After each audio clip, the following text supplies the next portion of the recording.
So whenever I started my tractor tire into a kitty cat tread skidoo track, I was contacted very early on by a guy over in Scandinavia. I believe it's Finland, through Facebook and then through my email attached to my YouTube account. Trying to explain to him, and the language barrier is hard, so I'm doing this little video.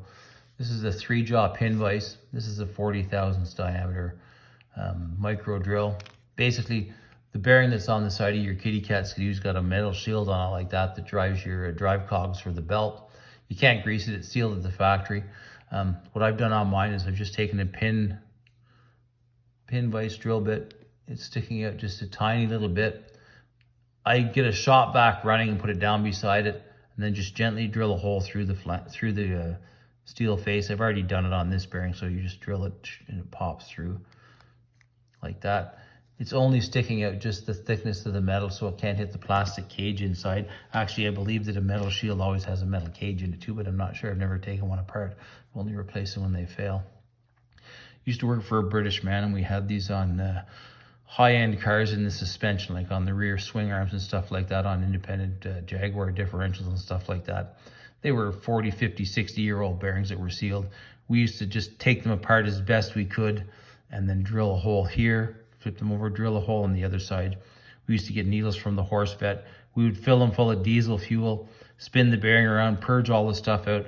We had an air conditioning vacuum machine. We'd take a little hose and hold it against the hole that was on the back side, and we would vacuum it back and forth both ways.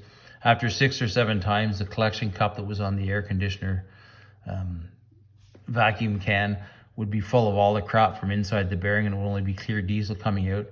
Then we would wash them out with the brake cleaner, usually our parts cleaner, let them sit in the sun for a day till they dried out. Then we would fill them up with really high quality wheel bearing grease, or if it was on a suspension system or like the bogey wheels on a kitty cat skidoo that would be in water, we would use white grease.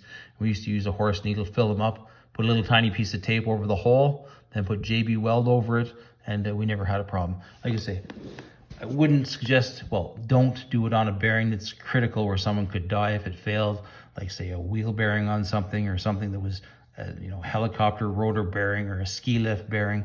Like I say, we just did it on stuff where it simply was non-high speed bearings that were on suspension mostly. There wasn't really many seal bearings that were on an engine. They were bearings.